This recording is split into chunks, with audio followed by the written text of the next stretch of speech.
RSS என்கிற அமைப்பு அது வந்து நமக்கு சொல்லுது, இன்றைக்கு எந்த தனிநபருக்கும் தனி அதிகாரம் என்பது கிடையாது. இனி அரசின் சர்வாதிகாரம் தான் நடக்கும். அரசு சொல்கிற அந்த ஒழுங்கிற்கு ஏற்பதான் நீங்கள் நடக்க வேண்டும். हमारे और आपके बीच दर्द का रिश्ता है, हमारे और आपके बीच सफरिंग का रिश्ता है, हमारे और आपके बीच सपनों का रिश्ता है, हमारे और आपके बीच उम्मीदों का रिश्ता है। और इसलिए आपकी कही हुई एक एक बात मैं समझ सकता हूं। That India is one nation. No, it's complete a lie. कैसे एक देश हो सकता है? Unity in diversity. उन्होंने डाइवर्सिटी को नलिफाई नहीं किया था, उन्होंने ये कहा था कि हम डाइवर्सिटी को सेलिब्रेट करेंगे। एक देश का मतलब वो ये समझते हैं कि एक देश में एक तरह की बोली, एक तरह का खान पान, एक तरह की पूजा पद्धति, एक तरह का विश्वास, एक तरह के कपड़े, एक तरह के सपने, एक तरह का झंडा और एक ही नेता, ये चलने वाला नहीं है। இந்த சங்கிகளோட நேஷன்ஹுட், அவங்களுடைய தேசம் பற்றிய கற்பிதம்ங்கிறது இந்த நாட்டில் எல்லாமே ஒண்ணுங்கிறது, ஒரே மொழி, ஒரே பண்பாடு, ஒரே பூஜா பద్ధதி, என்ன சொல்றது, பூஜை வழிமுறைகள், இப்படி எல்லாத்தையும் ஒண்ணாக்குறது, அதன் வழியாக ஒரே தலைவன் அப்படிங்கிற இடத்துக்கு இட்டு போறதுக்கான ஒரு சதி இதற்குள் இருக்கிறது. இந்த வீடியோவை உங்களுக்கு வழங்குபவர்கள் Paysys Pay, secure digital payments with multiple features and great success rate. वणक्कम। 600 करोड़ 600 करोड़ की कमाई वाली एक कंपनी ने अपनी बेटी की शादी में 1200 करोड़ रुपए खर्च किए, 12,000 करोड़ माफ कीजिएगा। कंपनी का टर्नओवर 6,000 करोड़ और बेटी की शादी में खर्च किए 12,000 crore. And they are running the Indian democracy. வெறும் 6000 கோடி டர்ன் ஓவர் இருக்கிற ஒரு நிறுவனம் தன்னுடைய மகனின் திருமணத்தை 12,000 கோடி ரூபாய் அந்த திருமணத்துக்கு செலவு பண்ண முடியுது அப்படின்னு சொன்னா அந்த கும்பல் தான் அந்த நாட்டை வழி நடத்துது அப்படிங்கிறது இன்றைய யதார்த்த நிலைமையா இருக்கு. और ये मेरे लिए वाकई एक बहुत इमोशनल मोमेंट है, क्योंकि जिन पेरियार को हम पढ़ते रहे, उत्तर भारत में समझने की कोशिश करते रहे और आपसे सीखने की कोशिश करते रहे। दरअसल मैं आपसे सीखने आया हूं, समझने आया हूं कि आपने कैसे किया। कोई लाख दावा करे कि हमने डेमोक्रेसी को बचा रखा है, लेकिन सच ये है कि डेमोक्रेसी को उन लोगों ने बचाया है जिनका दिल से यकीन है कि आदमी और आदमी के बीच कोई अंतर नहीं होना चाहिए। हमारे और आपके बीच, उत्तर भारत और दक्षिण भारत के बीच कोई तमिल और हिंदी का रिश्ता नहीं है, कोई मलयालम और हिंदी का रिश्ता नहीं है, कोई कन्नड़ और अंग्रेजी का रिश्ता नहीं है। हमारे और आपके बीच दर्द का रिश्ता है, हमारे और आपके बीच सफरिंग का रिश्ता है, हमारे और आपके बीच सपनों का रिश्ता है, हमारे और आपके बीच उम्मीदों का रिश्ता है। और इसलिए आपकी कही हुई एक एक बात मैं समझ सकता हूं। நான் இங்க வந்து நிக்கிற இந்த தருணம் வந்து எனக்கு ரொம்ப உணர்வுபூர்வமானது. நார்த் இந்தியால நாங்க வந்து பெரியாரை கற்றுக்கொண்டு வருகிறோம், கற்றுக்கொள்வதற்கான முயற்சி செய்கிறோம். நான் இங்க வந்திருக்கிறது அப்படிங்கிறது, நீங்க இந்த தமிழ்நாட்டில் சாத்தியப்படுத்தியிருக்கிற இந்த மாற்றத்தை எப்படி சாத்தியப்படுத்தினீங்க? இங்க நடந்திருக்கிறது, பலரும் பல்வேறு விதமான முழக்கங்களை வைக்கலாம், கிளைம் பண்ணலாம், டெமோக்ரஸி இப்படி காப்பாற்றப்பட்டது அப்படி காப்பாற்றப்பட்டதுன்ட்டு. ஆனால் டெமோக்ரஸியை யார் காப்பாற்றுறது, ஜனநாயகத்தை யாரால் காப்பாற்ற முடியும்னா மனிதர்களுக்குள் வேறுபாடு இல்லை, வேதங்கள் இல்லை என்று நம்பவர்களால் தான் முடியும். நான் வந்து உங்களிடையே கற்றுக்கொள்ள வந்திருக்கிறேன். உங்களுக்கும் எங்களுக்கும் இடையிலான இந்த உறவு அப்படிங்கிறது தெற்கும் வடக்கும் அப்படியான உறவோ, மொழிகளுக்கு இடையான உறவு மட்டும் இல்லை, வலி, சஃபரிங், நம்ம படுகிற சுரண்டல், அதற்கு பிறகு நம்முடைய கனவுகள், இதுதான் நம்முடைய ஒரு ஒற்றுமையை சாத்தியப்படுத்தி இருக்கிறது, ஒற்றுமையை சாத்தியப்படுத்துக்கான வழி அப்படின்னு சொல்றாரு. हम बचपन से एक झूठ पढ़ते आए हैं, या आप कह सकते हैं कि हमको पढ़ाया जाता रहा है. We have been taught a lie that India is one nation. No, it's complete a lie. कैसे एक देश हो सकता है?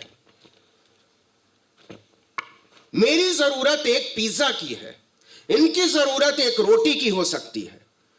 मुझे बीए पास करना है, इनको कलेक्टर होना है. मुझे एक घर चाहिए, आपको एक बंगला चाहिए. मुझे सड़क पे सोना है, आपको महल में सोना है. ये देश 140 करोड़ सपनों का देश है. इसलिए ये देश, जितने लोग हैं, जितने सपने हैं, जितनी उम्मीदें हैं, उतना ये देश है. ये देश एक देश नहीं है. நம்முடைய குழந்தை பிராயத்திலிருந்து இது ஒற்றை நாடு அப்படின்னு திரும்ப திரும்ப வலியுறுத்தப்பட்டு வந்திருக்கிறது. அது ஒரு பொய். இது ஒரு நாடு அல்ல.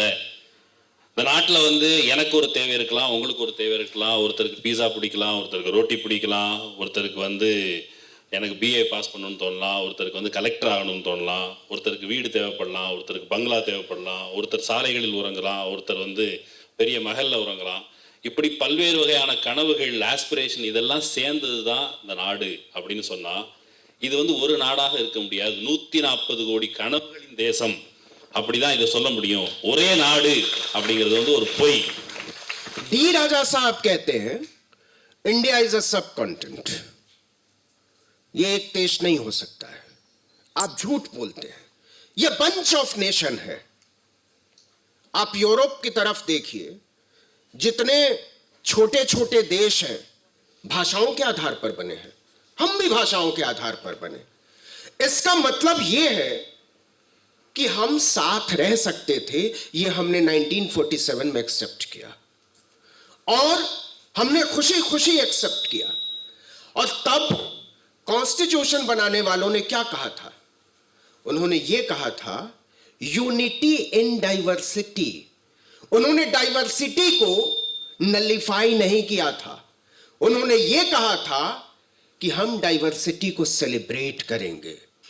डाइवर्सिटी हमारी पूंजी है, हमारा कैपिटल है. हम अलग अलग भाषाओं, अलग अलग बोलियों, अलग अलग समाज, अलग अलग भाषा, अलग अलग पूजा पद्धति, अलग अलग बिलीफ, इसके साथ साथ चलेंगे और एक देश के लिए काम करेगा. वो नेशनहुड थ्योरी, ये वन नेशन थ्योरी के अगेंस्ट बात थी. वो हर हेजिमनी को तोड़ने की बात थी. लेकिन अब एक विचारधारा क्या कहती है? वो कहती है कि नहीं साहब, आप अलग अलग लोग नहीं हैं, आप सब लोग एक हैं. और उनके एक कहने का मतलब क्या है? वो जब एक कहते हैं, वन नेशन की बात करते हैं, तो वन नेशन में वो सिटीजनशिप को इग्नोर करते हैं. वो नागरिक की बात नहीं करते हैं. वो कहते हैं कि इस देश में सब कुछ एक होगा. एक देश का मतलब वो ये समझते हैं कि एक देश में एक तरह की बोली, एक तरह का खान पान, एक तरह की पूजा पद्धति, एक तरह का विश्वास, एक तरह के कपड़े, एक तरह के सपने, एक तरह का झंडा और एक ही नेता, ये चलने वाला नहीं है. इस देश के लोग इसको एक्सेप्ट नहीं करेंगे. அரசியல் சாசனத்தை உருவாக்குனவங்க இந்த நாட்டை வந்து ஒரே நாடு அப்படின்னு சொல்லலை, பஞ்ச் ஆஃப் நேஷன்ஸ், நாடுகளின் தொகுப்பு அப்படின்னு தான் கருதுனாங்க. நாம் மொழிகளால் ஆகியிருக்கிறோம், மொழிகளின் தேசங்கள் தான். ஆனால் அதை வந்து அரசியல் சாசனத்தை உருவாக்கும் பொழுது அந்த காலகட்டத்தில் நாம் எல்லோரும் பல்வேறு தேசங்களாக இருந்தாலும் ஒருங்கிணைந்து இருப்போம் அப்படிங்கிறது சந்தோஷமாக ஏற்றுக்கிட்டோம் அப்படிங்கிறதன் பொருள், நாம் வந்து வேற்றுமையை வந்து நம்ம இடையே இருக்கிற ஏற்றத்தாழ்வுகளில் வேற்றுமைகளை நம்ம வந்து கொண்டாடுறோம், வேற்றுமைகளை வந்து அப்படியே நல்லிஃபை பண்ணலை அப்படிங்கிற சூழலை தான் நம்ம ஏற்றுக்கிட்டோம். நம்மக்கிட்ட இருக்கிற அந்த வேற்றுமைகள்ங்கிறது நம்முடைய மூலதனம். வேற்றுமைங்கிறது இந்த பல்வேறு வகையான கூறுகளோடுக்கும், பல்வேறான பண்பாடுகளோடுக்கும், பல்வேறான பூஜை வழிமுறைகள், வழிபாட்டு, இப்படி பல்வேறு வகையான வேறுபாடுகள்ங்கிறது நம்முடைய மூலதனம். அதை இவர்கள் அழிக்க பார்க்கிறார்கள். இந்த சங்கிகளோட நேஷன்ஹுட், அவங்களுடைய தேசம் பற்றிய கற்பிதம்ங்கிறது அது வந்து இந்தியாவில் குடிமக்கள் தனியாக இருக்கிறாங்க அப்படிங்கிறத பற்றியதே கிடையாது. இந்த நாட்டில் எல்லாமே ஒன்று, எல்லாமே ஒன்றுங்கிறது ஒரே மொழி, ஒரே பண்பாடு, ஒரே பூஜா பத்ததி, என்ன சொல்கிறது, பூஜை வழிமுறைகள், இப்படி எல்லாத்தையும் ஒன்றாக்குறது, அதன் வழியாக ஒரே தலைவன் அப்படிங்கிற இடத்துக்கு இட்டு போகிறதுக்கான ஒரு சதி இதற்குள் இருக்கிறது. அதை இந்த நாடும் இந்த நாட்டு மக்களும் ஒருபோதும் ஏற்றுக்கொள்ள மாட்டார்கள். अब सवाल है कि वो वन नेशन, वन फ्लावर, वो तो वन एनिमल की भी बात करते हैं, वन लैंग्वेज, वन सॉन्ग, पता नहीं वन से क्या फैसिनेशन है उनको, इसीलिए वो वन ही है. सवाल है वो वन की बात क्यों करते हैं. हमको सोचना पड़ेगा कि ये तो तय है कि अब इस देश को one song, one religion, one thought, one principle नहीं किया जा सकता है. वो जानते हैं इस बात को, ये पॉसिबल नहीं है. तो वो ऐसा क्यों करना चाहते हैं? Why they want to do this? वो ऐसा इसलिए करना चाहते हैं कि वो हर डाइवर्सिटी के ऊपर, जब कॉन्स्टिट्यूशन बना तो कहा गया कि हमारी तानाशाही चलेगी, जनता की तानाशाही चलेगी, सिटीजन की तानाशाही चलेगी. अब अचानक से एक ऑर्गेनाइजेशन जो 100 साल पहले बना था और वो सत्ता में आए 10 साल पहले, वो कह रहे नहीं साहब, आपकी तानाशाही नहीं चलेगी. Individual is not supreme, citizen is not supreme, your diversity is not supreme, state is supreme. You will have to act according to state. हमने स्टेट बनाया, अपनी सुविधा के लिए बनाया, अपने हिसाब से बनाया. कॉन्स्टिट्यूएंट असेंबली में लंबी डिबेट हुई और तब ये कॉन्स्टिट्यूशन हमने अडॉप्ट किया और उसको अपने लिए बनाया. सिटीजन स्टेट के लिए नहीं था, स्टेट सिटीजन के लिए था. अब वो ये कह रहे हैं कि नहीं नहीं नहीं नहीं नहीं, नहीं ये गलत हो गया. अब तो कर्नाटक में एक साहब ने कह दिया कि अगली बार 400 पार अगर आ जाएगा तो हम कॉन्स्टिट्यूशन बदलेंगे. ये एक दिन में नहीं हुआ है. बीजेपी ने अपने आप को डिस्टेंस कर लिया उससे, लेकिन ये कोई ऐसा नहीं है. It was not a mistake, it was deliberate. वो जानबूझकर ऐसा बोलते हैं बार बार. हमको और आपको वो मेंटली प्रिपेयर कर रहे हैं कॉन्स्टिट्यूशन को खत्म करने के लिए, एक हिंदू नेशन को अडॉप्ट करने के लिए. ஏற்கனவே சொன்னது போல இந்த ஒன்று ஒற்றை அப்படிங்கிறது குறித்து இந்த சங்கிகளுக்கு இருக்கிற வெறி, ஏன் அவங்களுக்கு எல்லாமே ஒன்றா இருக்கணும், ஒரு பாடல், ஒரு விலங்கு அப்படிங்கிற அளவுக்கு வெறியோட அந்த ஒன்றின் மீது அவர்களுக்கு என்ன அந்த வெறி அப்படின்னு தெரியல. அது நடக்காது அப்படிங்கிறது அவங்களுக்கு தெரியும், அது முடியாது அப்படிங்கிறது தெரியும். அரசியல் சாசனம் நிறுவப்பட்ட பொழுது நம்ம கிட்ட சொல்லப்பட்டது மக்களின் சர்வாதிகாரம் நிலவும் அப்படின்னு நமக்கு சொல்லப்பட்டது. ஆனால் 100 ஆண்டுகளுக்கு முன்னால் உருவாக்கப்பட்ட இந்த RSS என்கிற அமைப்பு அது வந்து நமக்கிட்ட இப்போ சொல்லுது, இன்றைக்கு எந்த தனிநபருக்கும் தனி அதிகாரம் என்பது கிடையாது, இனி அரசின் சர்வாதிகாரம் தான் நடக்கும், அரசு சொல்கிற அந்த ஒழுங்கிற்கு ஏற்பதான் நீங்கள் நடக்க வேண்டும், தனிநபர் ஒருபோதும் இங்கு முக்கியமானவர் அல்ல அப்படின்னு சொல்றாங்க. அரசை உருவாக்கியவர்கள் அல்லது உருவாக்கின அந்த காலகட்டத்தில் நாம் எல்லோரும் சேர்ந்து தான் இந்த அரசை உருவாக்கினோம். அதை நம்மிடமிருந்து விலக்கி வைப்பதற்கான வேலைகள் நடக்கின்றன.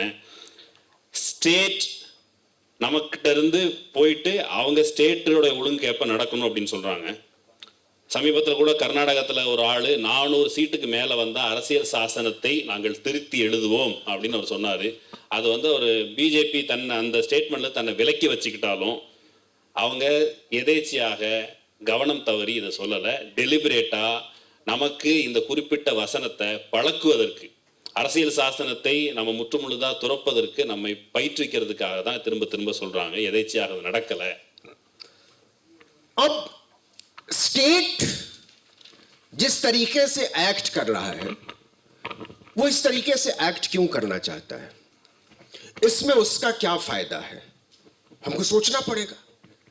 और हमको इसलिए सोचना पड़ेगा कि जब स्टेट अपने आप को सुप्रीम मानने लगेगा तो सफर कौन करेगा। आपने धीरेन्द्र शास्त्री का नाम सुना है? Listen about Dhirendra Shastri. Dhirendra Shastri is a saint, so called saint. वो ऐसे दरबार लगाता है, उसका अपना दरबार है, और भाजपा और कांग्रेस दोनों के नेता जाकर धीरेन्द्र शास्त्री के पैरों में पड़े रहते हैं। वो ये कहता है कि मैं बता दूंगा तुम्हारा अफेयर किसके साथ था, तुम मेरे बारे में बात मत करो। वो पब्लिकली कहता है।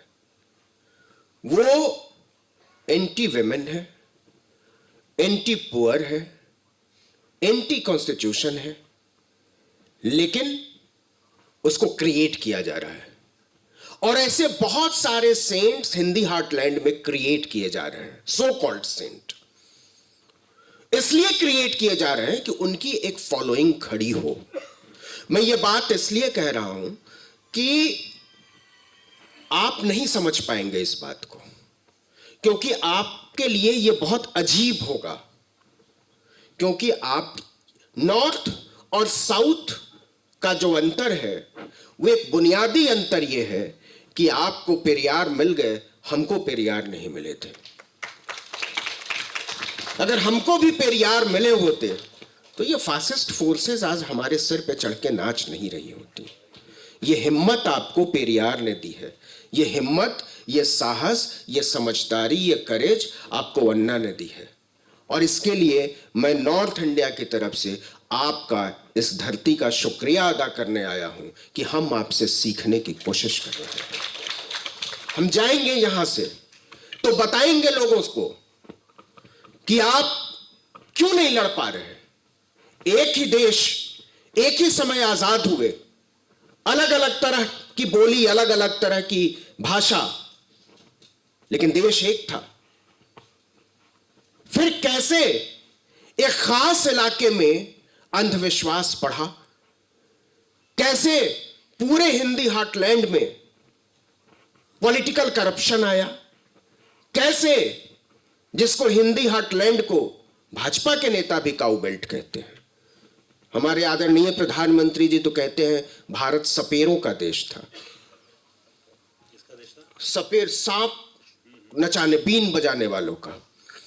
सवाल यह है कि ये जानते हैं इस बात को कि जब तक डाइवर्सिटी है, जब तक इस देश में अलग अलग तरह के लोग एक साथ बैठ रहे हैं, तब तक वो अपने इरादों में कामयाब नहीं हो पाएंगे। इसलिए वो कहते हैं कि नॉर्थ वर्सेस साउथ चाहिए, इसलिए वो कहते हैं कि हिंदू वर्सेस मुस्लिम चाहिए, इसलिए वो कहते हैं कि मुस्लिम वर्सेस क्रिश्चियन चाहिए, इसलिए वो कहते हैं कि ब्राह्मण आपके लिए बड़ा शुभ होता है। आपको मानना पड़ेगा, आप जब अपने इरादों में कामयाब नहीं हो पाते हैं तब आप वन नेशन की थ्योरी देते हैं और वहां से एक कॉन्फ्लिक्ट खड़ा करने की कोशिश करते हैं, और वो कॉन्फ्लिक्ट है सारी समस्याओं की जड़।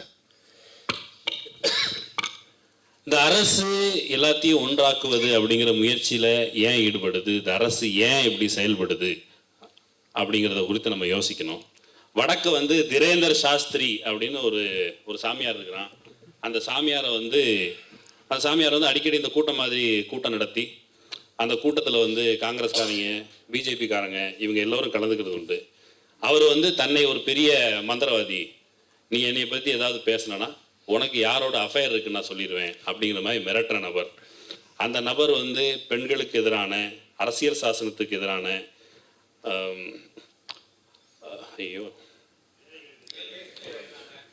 ஏழைகளுக்கு எங்கே எழுதி வச்சிருந்தேன்னு மறந்து போச்சு, ஏழைகளுக்கு எதிரான நபர். இப்படியான சாமியார்களை வடக்க தொடர்ந்து உருவாக்கிட்டு இருக்காங்க. பாபா ராம்தேவ் மாதிரி பல்வேறு சாமியார்களை வடக்க தொடர்ந்து உருவாக்கிட்டு இருக்கிறாங்க. அப்படி உருவாக்குவதன் வழியாக ஒரு கூட்டத்தை திரட்டி வைத்துக்கொண்டு அதை வாக்குகளாக மாற்றுவது அப்படியான திட்டம் அங்கே இருக்குது. இதை நான் சொல்றது வந்து உங்களுக்கு கண்டிப்பாக புரியாது. உங்கள் ஊரில் இது இல்லை, உங்கள் ஊரில் ஏன் இல்லைன்னு கேட்டால், உங்கள் ஊரில் உங்களுக்கு பெரியார் கிடைத்தார், எங்களுக்கு பெரியார் கிடைக்கல. ஒருவேளை பெரியார் எங்களுக்கு கிடைத்திருந்தா இந்த ஃபாசிஸ்டுகள் எங்கள் முன்னாடி இப்படி ஆட்டம் காமிக்க மாட்டாங்க.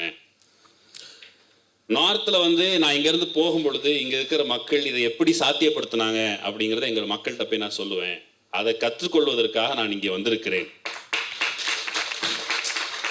இது ஒரே நாடாக நம்ம 1947 ஒரே நாடாக ஒரே சமயத்தில் விடுதலை வாங்கினோம். ஆனால் ஒரு குறிப்பிட்ட பிரதேசத்தில் குறிப்பிட்ட பகுதியில் மட்டும் மூட நம்பிக்கைகள் இன்னும் இன்னும் வேகமாக பரவுவதும், பாஜக காரங்களே அதை வந்து ஒரு கவு பெல்ட்னு சொல்கிறதும், நாட்டினுடைய பிரதமரே அது வந்து பாம்பாட்டிகளுடைய பகுதின்னு இந்த நாட்டை சொல்கிறதும் அது வந்து எதேச்சையாக நடக்கலை. பன்முகத்தன்மை அப்படிங்கிறது அழுத்தமாக பதிந்திருக்கிற சூழலில் பன்முகத்தன்மை கொண்ட மக்கள் ஓரிடத்தில் அமர்ந்து புழங்குவது வாழ்வது அப்படிங்கிறது தொடர்ந்து நடந்து கொண்டிருந்தால் அவர்களால் இந்த பிளவுவாத அரசியலை தொடர்ந்து செய்ய முடியாது. அதன் பொருட்டு தான் தெற்கும் வடக்கும் அப்படிங்கிற முரண்பாட்டை இன்னும் அதிகப்படுத்த பார்க்குறாங்க. இஸ்லாமியர்களுக்கும் இந்துக்களுக்கும் இன்னும் பல்வேறு வகையான முரண்பாடுகளை கூர்தீட்டுவதும் அந்த நோக்கத்தில் தான். நாம் அதை சரியாக புரிஞ்சுக்கணும். பாசிஸ்டுகள் அந்த பிளவை கூர்திட்டுவதன் வழியாக தான் தங்களுடைய செயல் திட்டங்களை நிறைவேற்ற பார்க்குறாங்க. वो बड़े शातिर हैं, दे आर वेरी श्रूड. वो बहुत होशियारी के साथ कल्चर का इस्तेमाल अपने पॉलिटिकल फायदे के लिए करते हैं. आपने सुना होगा कि अयोध्या में इस मुल्क के 25 करोड़ लोगों को धमकी देकर एक जो इमारत बनाई गई है, वहां उन्होंने जो मूर्ति लगाई राम की, वो ले गए दक्षिण भारत से, और पार्लियामेंट में पीछे एक सिंगल खड़ा किया, दक्षिण भारत से ले गए. तो आपको क्या लगता है, वो डेमोक्रेसी को रिप्रेजेंट करने के लिए है? वो डाइवर्सिटी को रिप्रेजेंट करने के लिए है? वो पीपल को रिप्रेजेंट करने के लिए है? वो हमारे और आपके एस्पिरेशन और होप को रिप्रेजेंट करने के लिए है? नहीं, वो ये बताने के लिए है कि आप हमारे लिए इस्तेमाल की चीज है. You are usable. हम हर चीज को यूज करेंगे. आपके होप को यूज करेंगे, आपके एस्पिरेशंस को यूज करेंगे, आपके ड्रीम्स को यूज करेंगे. लेकिन इसमें नुकसान किसका है? जब भी इस तरीके के पॉलिटिकल कॉन्फ्लिक्ट कल्चर का इस्तेमाल करके खड़े किए जाएंगे तो खत्म क्या होगा, मारा कौन जाएगा, नुकसान किसका है, यह तो सोचना पड़ेगा.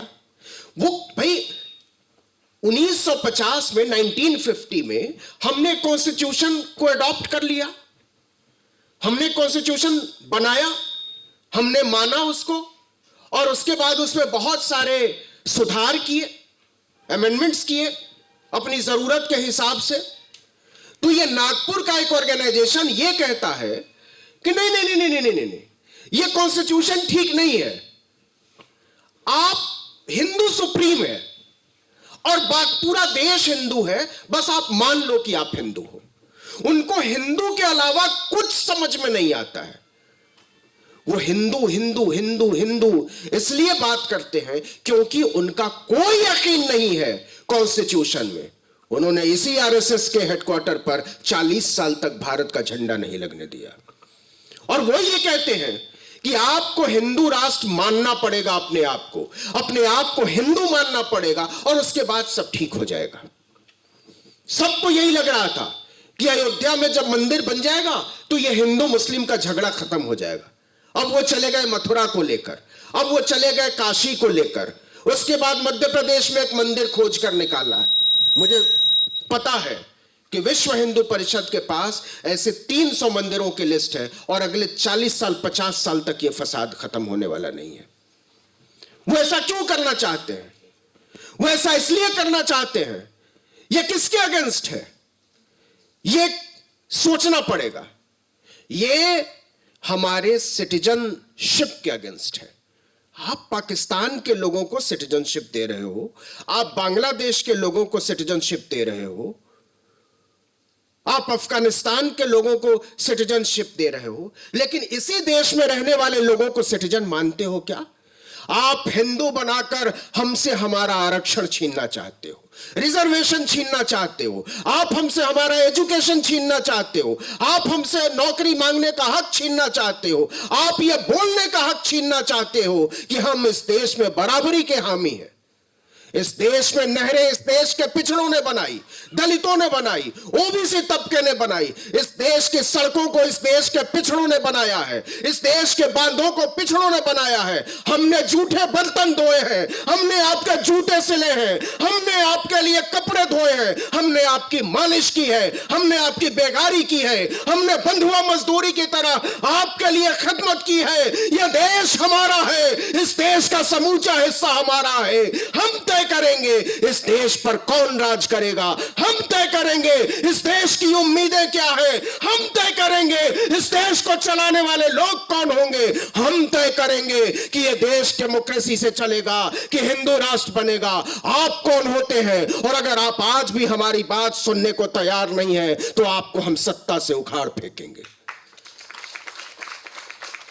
आप समझते हो कि यह चलता रहेगा और इसी तरीके से लोग मानते रहेंगे? किस तरीके से आपने हमारे ऊपर राज किया है। राहुल गांधी ने कहा कि 90 सेक्रेटरी लेवल का ऑफिसर है, 90, और ओबीसी 5 रिप्रेजेंटेशन कहां है? महामानव ने कहा पार्लियामेंट में कि ये लोग रिप्रेजेंटेशन की बात करते हैं, मजाक उड़ाया रिप्रेजेंटेशन का, और ये कहा कि रिप्रेजेंटेशन इनको सबसे बड़ा ओबीसी नहीं दिखता है, इनको सबसे बड़ा ओबीसी नहीं दिखता है। मतलब नरेंद्र मोदी ये कहते हैं कि वो प्रधानमंत्री बन गए। अच्छा, एक बात मेरी समझ में नहीं आता, आपने आज तक आपने अपने जिंदगी में नहीं सुना होगा कि एक आदमी जो है वो कहता है कि मैं देश के लिए जीता हूं। अरे मोदी जी, आप दबा कर खाते हो और तान कर सोते हो और कहते हो आप देश के लिए जीते हो। कोविड का दौर हम भूले नहीं है, इस देश के लोगों को याद कराने की जरूरत है। और यही गोदी मीडिया की बात हो रही थी, इसी इंडिया टुडे ग्रुप ने, जिस पर अरुण पुरी जो इंडिया टुडे ग्रुप के मालिक हैं, अभी कल पूरे खानदान के साथ मोदी जी के साथ बैठे हुए थे, पूरे खानदान के साथ उनकी आरती उतार रहे थे। आपको पता है फैलाया यह जाता है कि डीएमके मंदिरों को तोड़ना चाहती है। यह मिसकॉन्सेप्शन बड़ा आसान है फैलाना, और यह आसान इसलिए है कि जो सैफ्रॉन पॉलिटिक्स के हिमायत वाले हैं वो ये समझते हैं कि हम उत्तर भारत और दक्षिण भारत को लड़ाकर उनके बीच कोई ब्रिज नहीं बनने देना चाहते हैं। पता है, वो जब कहें, सच ये है कि वो इसलिए फैलाना चाहते हैं कि तमिलनाडु में मंदिर तोड़े जा रहे हैं, कहीं कुछ और तोड़े जा रहे हैं, कहीं कुछ और तोड़े जा रहे हैं, क्योंकि आप पेरियार और अन्ना की मूर्ति तोड़ना चाहते हो, आप बाबा साहब की मूर्ति तोड़ना चाहते हो, आप फुले और शाहू जी महाराज की मूर्ति तोड़ना चाहते हो, और आप असल इरादे इसके पीछे छुपा लेना चाहते हो। सच ये है, लेकिन आप ये कहोगे नहीं, क्योंकि आपको पता है कि सत्ता की चाबी किसके हाथों में है। ये आपने देखा, रातों रात हरियाणा में एक चीफ मिनिस्टर ओबीसी बना दिया गया। क्यों? क्योंकि एक ऐड है, डर सबको लगता है, गला सबको सूखता है। तो जिनको ओबीसी चीफ मिनिस्टर बनाया, बिहार में एक ओबीसी को डिप्टी चीफ मिनिस्टर बनाया, मध्य प्रदेश में एक ओबीसी को चीफ मिनिस्टर बनाया, उत्तर प्रदेश में एक ओबीसी डिप्टी चीफ मिनिस्टर है। तो क्या इससे मान लिया जाए कि इस देश में एससी एसटी ओबीसी का राज आ गया, कॉन्स्टिट्यूशन का राज आ गया? क्या मान लिया जाए कि हम और आप इक्वल हो गए, बराबर हो गए, हम सबके सपने पूरे हो जाएंगे? नहीं होंगे। क्यों नहीं होंगे? इसलिए नहीं होंगे कि आपने एक करप्ट लीडरशिप पैदा की है। वो लीडरशिप वैचारिक तौर पर करप्ट है, थॉट के लेवल पर करप्ट है। आप उसको मंदिर, मस्जिद, धर्म की तरफ मोड़ना चाहते हो, आप उसको विचार की तरफ मोड़ना नहीं चाहते हो। और हमारी लीडरशिप नॉर्थ इंडिया में, मैं इसलिए कहना चाहता हूं कि 2024 के चुनाव होने वाले, और उस इलेक्शन में बहुत सारी चीजें सामने आएंगी। आपने सुना होगा बहन मायावती का नाम। 22%, 22% वोट शेयर उनका कहीं नहीं जाता था। वो वोट शेयर श्रिंक होकर 12% पर पहुंच गया, 12% पे। அவர் சொல்ல வந்தது என்னன்னா, வடக்க கலாச்சாரத்தின் பெயரால் அவங்க கட்டி எழுப்ப விரும்புகிற அந்த அரசியல், அதுக்கு பின்னால ஒரு நோக்கம் இருக்குது. அயோத்தியால ராமருக்கு சிலை வச்ச பொழுது இந்தியாவில் இருக்க 25 கோடி மக்களை மிரட்டி அங்கே சிலையை நோக்கி அந்த திசையை நோக்கி வர வைக்கணும் அப்படின்னு அவங்க விரும்பினாங்க. இந்த பக்கம் நாடாளுமன்றத்தில் செங்கோலை கொண்டு வந்து வச்சாங்க. செங்கோலையோ அல்லது இந்த ராமர் சிலையோ வச்சது அப்படிங்கிறது வந்து ஜனநாயகத்தின் பொருட்டு அல்ல, ஜனநாயகத்தை பிரதிநிதித்துவப்படுத்துவதற்காக அது அல்ல, உங்களுடைய நம்பிக்கைகளை பிரதிநிதித்துவப்படுத்துவதற்காக அல்ல. உங்களுடைய நம்பிக்கைகளோ அல்லது வேறு சில உங்களுடைய ஆஸ்பிரேஷனோ கனவுகளோ அது எல்லாத்தையும் நான் பயன்படுத்தி கொள்வேன், நீங்கள் பயன்படுத்தத்தக்க ஒரு பொருள் மட்டுமே எங்களுக்கு அப்படின்னு சொல்வதற்காக தான் அவங்க வந்து இந்த விஷயங்கள் எல்லாத்தையும் பயன்படுத்திக்கிறாங்க. நமக்கிடையே வந்து அரசியல் ரீதியான முரண்பாடுகளை இவங்க கூர்மைப்படுத்துவதற்கான காரணம் என்ன? அப்படி அது கூர்மைப்பட்டா யாருக்கு நட்டம், யார் பாதிக்கப்படுவா, யார் கொலை செய்யப்படுவா, யாருக்கு உயிரிழப்பு நேரும் அப்படிங்கிறத பற்றி நம்ம சிந்திக்கணும். 1950ல் அரசியல் சாசனத்தை நம்ம ஏற்றுக்கொண்டோம். அதற்கு பிறகு அதில் நிறைய திருத்தங்கள் கொண்டு வந்தோம். நமக்கு சாதகமான விஷயங்கள்னு சில திருத்தங்கள் கொண்டு வந்தோம். ஆனால் திடீர்னு ஆர்எஸ்எஸ் நாக்பூர்ல இருந்து வர்ற ஒரு ஆர்கனைசேஷன் அது சொல்லுது, இல்லை இந்த அரசியல் சாசனம் பொருத்தமானது அல்ல, நீங்க வந்து எங்க பின்னாடி வரணும், ஹிந்து தான் இந்த நாட்டில் வந்து மேன்மையானவன் உயர்ந்தவன் அப்படின்னு நீங்க ஒத்துக்கணும் அப்படின்னு சொல்றாங்க. ஆனா ஹிந்து ஹிந்து அப்படிங்கிற இந்த முழக்கம் அப்படிங்கிறது உங்களுடைய அடையாளத்தை பறித்துக் கொள்வதற்காக, ஹிந்துங்கிற பேர்ல நீங்க எங்களுடைய ரிசர்வேஷனை இத்தனை காலமா பறிச்சு வந்திருக்கீங்க. ராமர் கோயிலை கட்டி முடிச்சதுக்கு அப்புறம் இந்தியாவில் முரண்பாடுகள் இருக்காது, ஒரு கோயில் தானே விட்டு கொடுத்துருங்கன்னு சொன்னாங்க. அதுக்கு பிறகு சண்டை வராது, இந்து முஸ்லீம் சண்டை வராதுன்னு சொன்னாங்க. அதுக்கு பிறகு காசி மதுரான் ஒவ்வொரு இடங்களுக்காக கோயில்களுக்கு போறாங்க. எனக்கு தெரியும் ஆர்எஸ்எஸ் கையில இப்போதைக்கும் ஒரு 300க்கும் மேற்பட்ட கோயில்களின் பட்டியல் இருக்குது. இன்னும் ஒரு 30-40 வருஷத்துக்கு அவங்க இதே மாதிரி பிரச்சாரம் பண்ணி கோயில்களை வச்சே நாட்டில் முரண்பாடுகளை உருவாக்குவதற்கான ஏற்பாடுகளை செஞ்சு வச்சிருக்கிறாங்க. அவங்க நம்மிடமிருந்து பறிக்க விரும்புவது, நாம ஒரு குடிமக்கள் அப்படிங்கிற அடையாளத்தை பறிக்க விரும்புகிறார்கள். பாகிஸ்தான்ல இருந்து வர்றவன், ஆப்கானிஸ்தான்ல இருந்து வர்றவன், பங்களாதேஷ்ல இருந்து வர்றவனுக்கெல்லாம் குடியுரிமை கொடுக்கிறேன்னு பிரகடனப்படுத்துகிற இந்த கும்பல் இந்த நாட்டில் வாழ்கிற மக்களை குடிமக்களாக நடத்துகிறதா, குடிமக்கள் என ஏற்றுக்கொள்கிறதா அப்படிங்கிறதா மிக முக்கியமான கேள்வி. அவர்கள் அப்படி ஏற்றுக்கொள்ளவில்லை. இந்த நாட்டின் பெரும்பான்மை வளங்கள், இந்த நாட்டினுள் இருக்கிற இந்த சாலைகள்ல இருந்து எல்லா விஷயங்களையும் கட்டுமானங்கள் எல்லாத்தையும் உருவாக்குனது இந்த நாட்டில் இருக்கிற தலித்துகள், ஓபிசிக்கள், பிற்படுத்தப்பட்ட மக்கள். நாங்கள் இந்த நாட்டில் வந்து செருப்பு தொடச்சியதிலிருந்து எல்லா விதமான உழைப்பையும் நாங்கள் செலுத்தியிருக்கிறோம். இந்த நாட்டை கட்டி எழுப்பியது நாங்கள். ஆனால் எங்களிடமிருந்து நாட்டை பறிக்க நீங்க பாக்குறீங்க. நாங்கள் அதை விட மாட்டோம். இந்த நாட்டில் மோடி வந்து நான் தான் ஓபிசி அப்படிங்கிறாரு. இந்த நாட்டில் யார் ஓபிசின்னா அவர் தான் ஓபிசி. ஓபிசி அப்போ மோடி ஓபிசி, அவர் பிரதமர் ஆயிட்டாரு. அதை மாதிரி இன்னும் பல மாநிலங்கள்ல ஓபிசி ரெப்ரசன்டேஷன் வந்துருச்சு அப்படிங்கிறதுக்காக ஓபிசிக்களின் பிற்படுத்தப்பட்ட மக்களின் ஆட்சி நடக்கிறது, தாழ்த்தப்பட்ட மக்களின் ஆட்சி நடக்குது அப்படின்னு புரிந்து கொள்ள முடியுமான? கிடையாது. இவர்கள் எங்களுடைய பிரதிநிதிகள் கிடையாது. இவர்கள் சிந்தனைகளால் கரப்ட் செய்யப்பட்ட, சீழ்படுத்தப்பட்டவர்கள், சிந்தனை முறையிலேயே பின்தங்கிய கண்ணோட்டம் கொண்டவர்கள். அவங்க எங்களுடைய பிரதிநிதிகள் இல்லை. இதை வச்சுக்கிட்டு நாங்க வந்து எங்களுக்கு பிரதிநிதித்துவம் கிடைத்து விட்டது, அதிகாரம் கிடைத்து விட்டது அப்படின்னு நம்புவதற்கு இல்லை. அவங்க இப்போ தமிழ்நாட்டை பொறுத்த அளவுக்கு தமிழ்நாட்டில் கோயில் எடுக்காங்கன்னு வடக்க பரப்புரை செய்ய பார்க்குறாங்க. ஆக்சுவலி அவங்க சொல்ல விரும்புவது கோயில் அடிக்கிறது பற்றி அல்ல. அவர்கள் இடிக்க விரும்புவது பெரியாரின் சிலையை, அண்ணாவின் சிலையை, பாபா சாஹேப் அம்பேத்கருடைய சிலையை, புலேவின் சிலையை, இந்த சிந்தனையின் வழியாக ஏற்கனவே இருக்க இந்த சிந்தனை மரபை இடித்து தகர்க்க பார்க்கிறார்கள். அதுக்கு இந்த பூச்சாண்டி, ஓபிசி, எஸ்சி மாதிரியான ஆட்களை கொண்டு வந்து பயன்படுத்துகிறார்கள் அப்படின்னு கடைசியில் மாயாவதி வந்து சொல்லி முடிச்சு. मैं चाह रहा था कि मैं महसूस तो करूं कि आप अलग हैं और मैं अलग हूं. मैंने इसके लिए बड़ी कोशिश की, लेकिन यकीन मानिए कि चेन्नई आकर मुझे बिल्कुल वैसा लगा है जैसे मैं अपने पिता के घर गया हूं. ये मेरे वैचारिक पिता का घर है, ये पेरियार का घर है, ये अन्ना का घर है, और इस एहसान का कर्जा कोई नहीं उतार सकता. हम सब प्यार को बचाना चाहते हैं, हम सब एक ज़ेहती को बचाना चाहते हैं, हम सब संविधान को बचाना चाहते हैं. और आखिर में मैं पेरियार से ही बात ख़त्म करना चाहता हूँ. उन्होंने कहा था, no god, no religion, no Congress, no brahminism. आज मैं इसमें से एक शब्द बदल रहा हूँ। आज हमारा नारा होना चाहिए no god, no religion, no BJP RSS, no Brahmanism.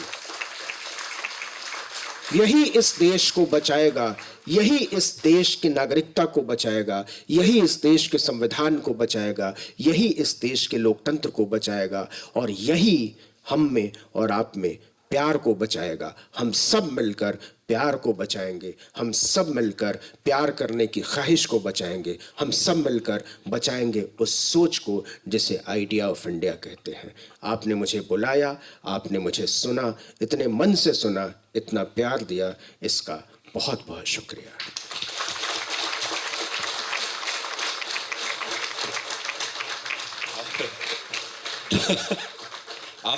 उनको ही समझ में आ गया।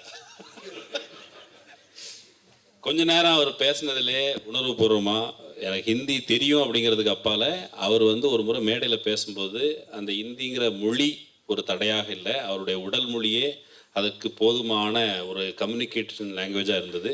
இங்கேயும் கூட அவர் பேசும்பொழுது அப்படி தான் நான் உணர்றேன். எல்லாருமே அந்த ஒரு சேர அந்த கைத்தட்டினது. ஆனாலும் கடைசியாக சொன்னதை பற்றியே என் கடமைக்காக நான் சொல்லி முடிச்சிடுறேன். அஞ்சுவதற்கு எங்களுக்கு எவ்வித காரணமும் இல்லை. நாங்கள் இந்த நாட்டின் துரோகிகள் அல்ல. இந்த நாட்டுக்கு துரோகம் செய்கிற அவர்கள்தான் அஞ்ச வேண்டும். அவர்களுக்குத்தான் அச்சம் தேவைப்படுகிறது. நாங்கள் ஒற்றுமையை எழுப்ப பார்க்கிறோம், அவர்கள் சுவர்களை எழுப்ப பார்க்கிறார்கள். நாங்கள் இந்த சுவர்களை தகர்க்க பார்க்கிறோம். அதுதான் அவர்களுக்கும் முக்கியமான அந்த சண்டை. கொஞ்ச நாளைக்கு முன்னாடி தகழி சிவசங்கரன் பிள்ளையனுடைய உபன்யாசம் ஒன்று படித்தேன். அதே போல் இங்கே வெளியே வந்த பொழுதும் புத்தகங்கள் அடுக்கி வைக்கப்பட்டிருந்தது. அந்த புத்தகங்களை பார்த்தபோது எனக்கு ரொம்ப ஆர்வத்தோடு அந்த புத்தகத்தை பார்த்தேன். எனக்கு ஏதாவது ஒரு சக்தி வந்து இந்த எழுதப்பட்டிருக்கிற தமிழை, இந்த புத்தகத்தை நான் படிச்சிட மாட்டேனா, நான் கற்றுக்க மாட்டேனா, நான் தெரிஞ்சுக்க மாட்டேனா அப்படிங்கிற ஒரு ஆர்வம் எனக்கு மேலிட்டது. நார்த் இந்தியா அப்படிங்கிறது வந்து வடக்க இருக்க ஒரு 4-5 பேர் இந்த சட்டமன்றத்தில் உட்கார்ந்துருக்கவனுக்கு கிடையாது. நான் தான் நார்த் இந்தியா, என்னை போன்ற அந்த மக்கள் தான் நார்த் இந்தியா. தமிழர்களுக்கும் அந்த ஹிந்திக்காரர்களுக்கும் அவர்களுக்கும் ஒரு வெறுப்பு இருக்குது அப்படின்னு அவங்க பேச நினைக்கிறாங்க. அது உண்மை இல்லை. நீங்கள் வந்து இப்போ வந்து வரலாற்று பக்கங்கள்லேருந்து எடுத்து அங்கே இந்தி எதிர்ப்பு போராட்டம் நடந்தது, இந்திக்கு எதிராக போராட்டம் நடந்தது அப்படின்னு அவங்க சொல்கிறாங்க. அவங்க சொல்ல மறக்கிற அங்கே இருக்கிற சட்டமன்றத்தில் உள்ளவங்களை சொல்கிறாரு. ஆனால் அவர்கள் சொல்ல மறுக்கிற விஷயம், சொல்ல மறைக்கிற விஷயம், நீங்கள் அவர்கள் சொன்னதை கேட்க மறுத்தீர்கள், செவி கொடுக்க மறுத்தீர்கள். அதன் பொருட்டு தான் அந்த கலகம் நடந்தது என்பதை எங்களவர்கள் அங்கே இருக்கிற அந்த சட்டமன்றத்தில் இருப்பவர்கள் சொல்ல மறுக்கிறார்கள். நான் அங்கே வந்திருக்கிறேன், என் மேலே அன்பு செலுத்துறீங்க, நான் சொல்வதை நீங்கள் கேட்குறீங்க, இவ்வளோ அன்பு கொடுக்குறீங்கன்னு அதனால் நெகிழ்ந்து போயிருக்கிறேன். இந்த நாட்டில் கான்ஸ்டியூஷனை காப்பாற்றுறது அப்படின்னு சொன்னால் அதை நான் பெரியாரை சொல்லி முடிக்கிறேன். நம்மால் தான் காப்பாற்ற முடியும். No God, no religion, no Congress, no பிராமணிசம்னு சொன்னார். அதில் ஒரே ஒரு வார்த்தையை மட்டும் மாற்றிட்டு no God, no religion, no BJP RSS, no பிராமணிசம்.